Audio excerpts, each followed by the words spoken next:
The perception persists that Black communities remain largely untouched by current crises. Why no massive visible protests? Why do we appear to keep pushing forward as if unaffected? If you've encountered this view, pay close attention. It often minimizes our lived reality, serving as a cover while systemic forces continue eroding the progress we've fought for. We are impacted. We have always been impacted. The real distinction is that centuries of experience taught us external aid seldom comes reliably. Governments frequently fail to deliver fairness.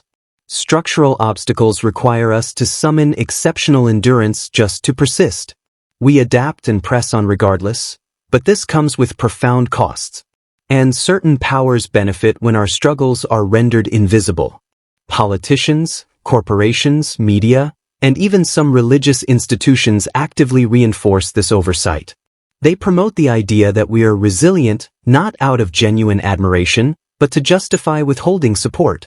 They frame our survival as proof we don't need help, allowing cuts to programs without backlash, policies that disadvantage us without protest, and profits from our hardships without accountability. In 2026, under the current administration, this plays out plainly.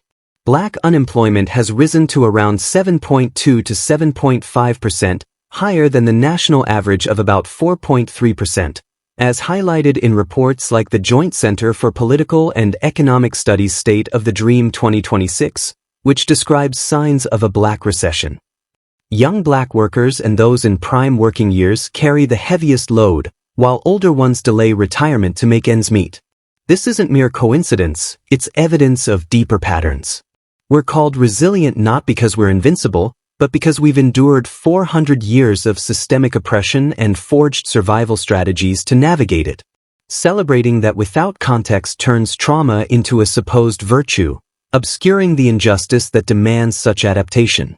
Project 2025, often misstated as 2250 or similar in discussions, serves as a detailed blueprint, over 900 pages, from over 100 conservative groups outlining steps to dismantle safeguards we've secured, federal education oversight, potentially eliminating the Department of Education, threatening equitable funding and civil rights enforcement in schools, sharp reductions in SNAP/food assistance, disproportionately affecting Black families who rely on it more heavily, Medicaid restrictions, weakened civil rights divisions, elimination of DEI/affirmative action programs, housing voucher cuts leading to instability and homelessness risks, SBA reductions harming Black entrepreneurs, overtime rollbacks hitting service workers, where Black Americans are overrepresented, expanded federal criminal penalties and mandatory minimums, applied disproportionately to Black defendants, voting barriers via census issues and stricter ID laws, and dismantling police consent decrees that provide oversight. These aren't abstract. Elements are advancing in policy and executive actions.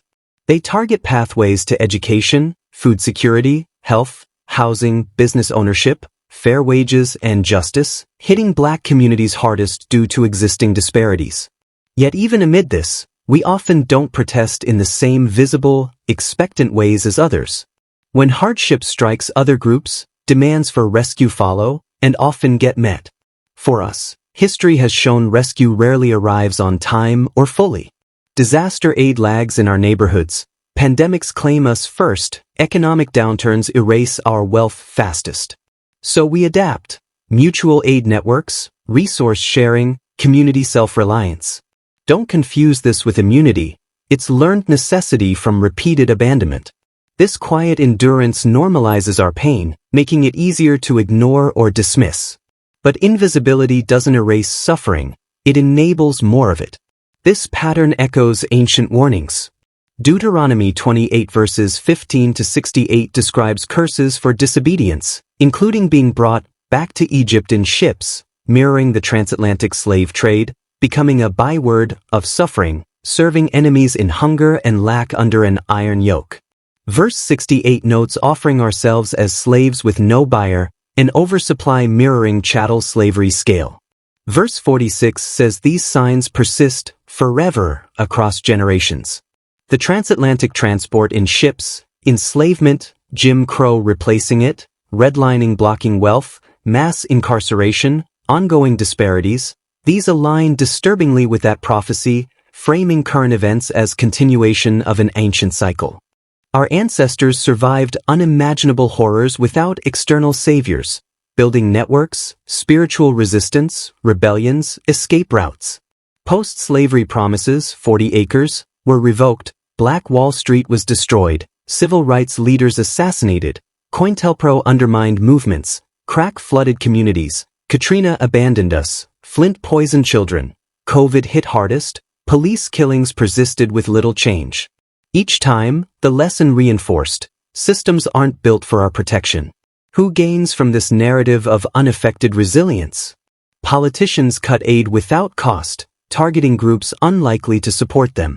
Corporations profit from cheap labor, private prisons, gentrification, consolidated agriculture.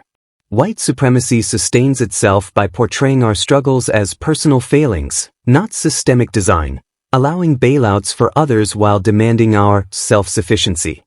Churches have often aided this, justifying bondage historically, preaching patient suffering today, amassing wealth while urging acceptance.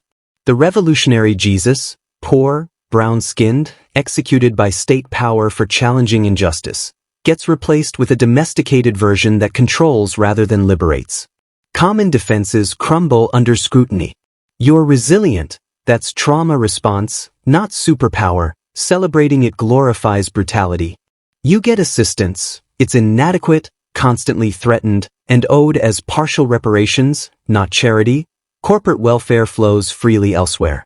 You'd protest if really hurt, peaceful action gets punished, e.g., Kaepernick. Visible anger labeled criminal. Our protests take other forms, art, existence, storytelling. Slavery ended long ago. Effects are generational. Deuteronomy 28 verse 46. Jim Crow, redlining, incarceration continue the chain. Equal opportunity exists. Successful individuals don't disprove systemic barriers. Project 2025 openly dismantles them. It's just politics, not race. Policies have racial impacts by design, even without explicit language. This is spiritual warfare, Ephesians 6 verse 12. Powers benefit from division and oppression. Neutrality isn't possible, silence aids the lie. Choose today, truth or complicity. Stand for justice, speak out, share this reality. Teach it in homes, churches, workplaces. Organize, resist, build alternatives. We're not victims. We're warriors in a long fight. If this resonates, affirm it. Comment, we are affected. Share widely. Subscribe for unfiltered truth. Let's awaken collectively. Father Yahweh, God of justice who frees captives, we declare against oppression. Bind spirits of supremacy and racism. Bring down unjust systems. Awaken souls, unite your people. We claim freedom and victory in Yeshua's name. Walk in truth, power, and freedom. You are chosen.